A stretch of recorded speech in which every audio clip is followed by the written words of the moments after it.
Le résultat des élections présidentielles de 2022, pouvant se traduire par une claque pour les macronistes et tous leurs affidés, les ministères ont pour consigne de faire passer à toute allure le maximum de mesures favorisant la déconstruction à grande échelle de la société française. À cet égard, le ministère de l'Éducation nationale, truffé de socialo-communistes depuis la Libération, continue son œuvre de sape entrepris depuis 70 ans, sous l'œil attentif du pire des ministres que l'on puisse imaginer. Car le Jean Michou est d'autant plus insupportable qu'il cache totalement son jeu. Aux yeux du grand public, il a une tête de monsieur propre qui ne ferait pas de mal à une mouche, alors qu'il s'avère être par tous les pores de sa peau un champion de la déconstruction. Son nouveau combat est la protection des trans. Soyons clairs, il est extrêmement important de protéger les trans et il est extrêmement important de concentrer toute son énergie à la protection des trans. Que l'éducation nationale s'écroule dans les apprentissages de base, à savoir la lecture, l'écriture ou le comptage, n'a strictement aucune importance. Ce qui est important, c'est de protéger les trans. Rien que d'y penser, cela me met en transe. Le ministère de l'Éducation nationale vient donc de pondre une circulaire extraordinaire. L'école et le corps professoral ont désormais l'obligation, dès la maternelle, de soutenir les enfants qui se déclarent transgenres, de reconnaître et de mettre en œuvre un soutien particulier aux enfants qui déclarent être transgenres ou qui pensent l'être peut-être. En pratique, ils doivent faire quoi les malheureux professeurs ? Ils doivent obliger tout l'environnement à appeler l'enfant par le prénom qu'il s'est choisi. Par exemple, moi, Marlène, je veux qu'on m'appelle Jean-Michel. Ou bien, Kevin, eh bien moi, Kevin, je veux qu'on m'appelle Dorothée. Autre obligation, accepter qu'un garçon arrive en jupe et maquillé et inversement. Autre obligation, autoriser l'accès aux toilettes, aux vestiaires et aux dortoirs du sexe correspondant à l'identité de genre ressentie. Eh bien moi, je vous le dis tout de go, je me ressens femme. Je veux m'appeler désormais Françoise et je veux être surveillante dans un dortoir de jeunes filles. Et moi, je vous le dis tout de go, ça va chauffer sec. Je vous souhaite une très bonne soirée.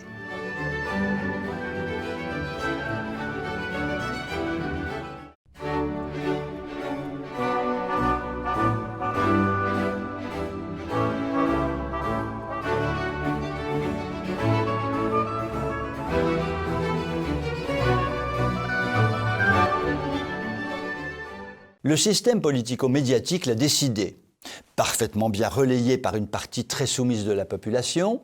Si tu n'es pas vacciné, tu es antisocial. Tu es un horrible égoïste. Tu es psychologiquement dangereux.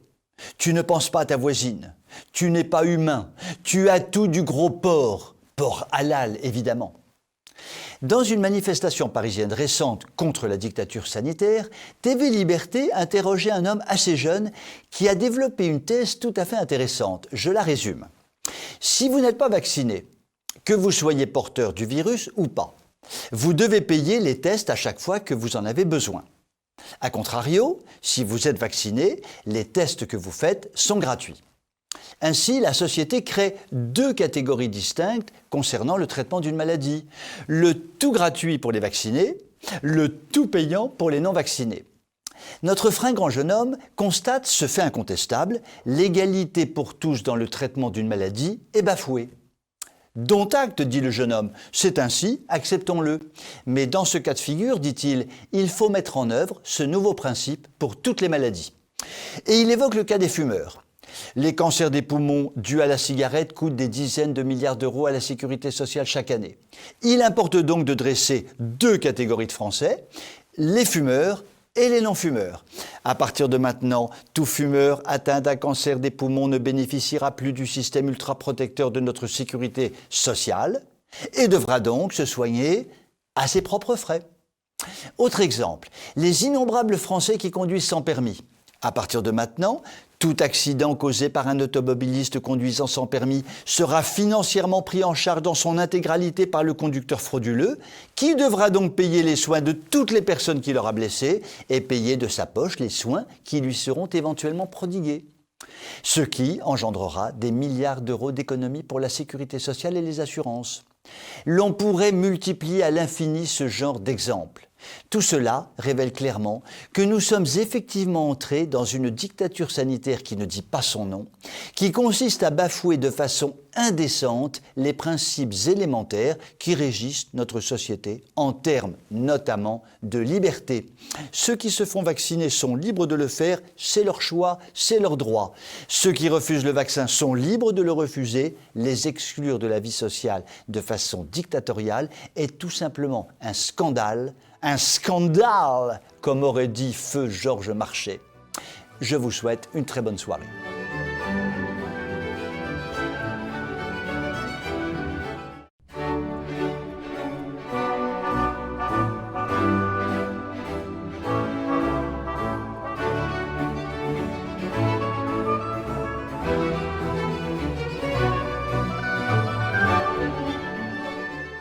Les implantations de parcs éoliens, qui sont anti-écologiques, qui sont totalement inutiles en termes de production d'électricité, qui ruinent littéralement le contribuable français, se poursuivent de façon méthodique en dépit de l'opposition d'une majorité de Français à cette activité mafieuse.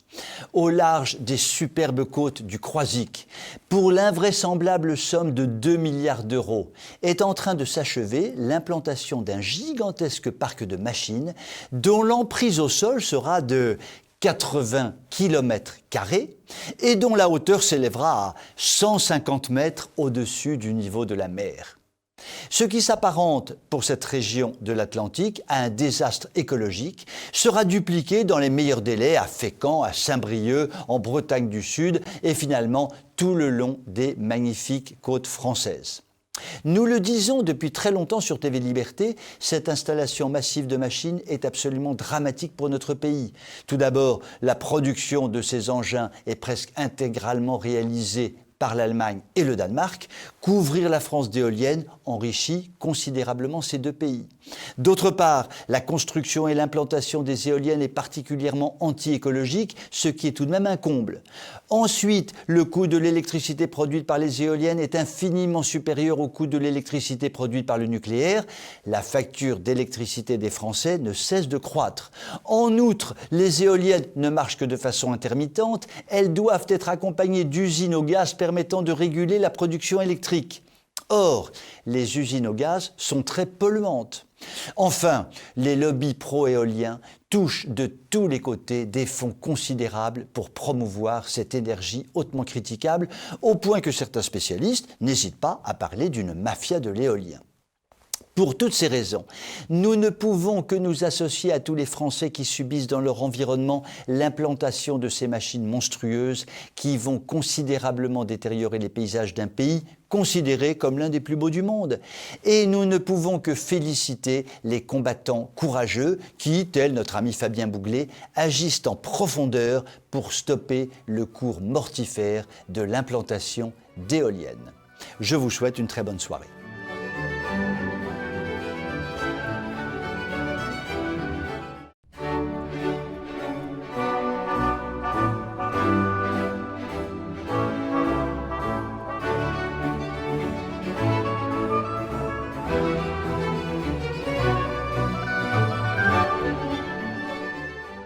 La question lancinante qui taraude tant de monde est la suivante. Comment la France a-t-elle pu s'écrouler à une telle vitesse ? Il existe bien sûr un certain nombre de raisons objectives permettant d'expliquer cette descente vers l'abîme, mais il me semble que la raison principale tient en une seule phrase. L'éducation nationale a détruit le pays. Voyons cela de plus près. À la Libération, le général de Gaulle, qui est au pouvoir, prend la décision ahurissante de confier à deux communistes l'élaboration d'un plan de rénovation de l'éducation nationale. Les communistes en question s'entourent d'une armada de communistes et ce joyeux équipage propose le fameux plan Langevin-Vallon, qui est un plan communiste de refonte de l'éducation nationale.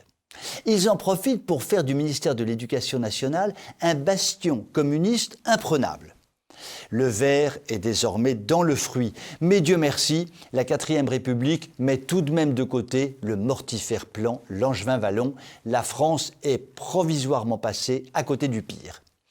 Mais voilà que notre De Gaulle revient au pouvoir en 1958. Sans doute piqué sur la joue gauche par une mouche communiste, il réactive immédiatement ce dramatique plan Langevin-Vallon qui va servir de canevas à la réforme, que dis-je, à la destruction systématique de l'éducation nationale. En pratique, cela signifie que depuis un demi-siècle, une immense majorité de jeunes Français va sortir complètement lessivée, complètement formatée par l'éducation nationale socialo-communiste, se transformant d'année en année en une éducation nationale écolo-gauchiste. L'on peut voir tous les jours les dégâts immenses causés par une telle évolution de notre système de formation. Prenons par exemple le délire total des écologistes. L'enseignement totalement déconstructiviste auquel ils ont été confrontés durant toute leur jeunesse les a définitivement déformés et les rend définitivement et totalement incapables de réfléchir de façon intelligente. Or, force est de constater qu'une très grande partie de la population, notamment au niveau des élites, se trouve dans la même situation.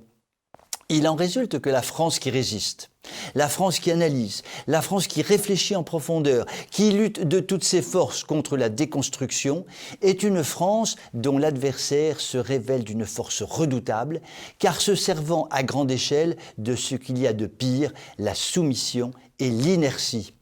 Les déformateurs professionnels de l'éducation nationale lessivent donc consciencieusement et en toute quiétude depuis un demi-siècle les cerveaux d'une grande partie de la jeunesse française, dont une partie non négligeable est désormais aux commandes de notre pays, d'où la situation actuelle.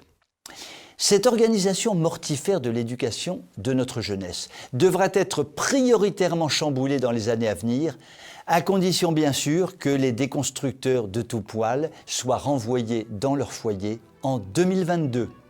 Je vous souhaite une excellente soirée.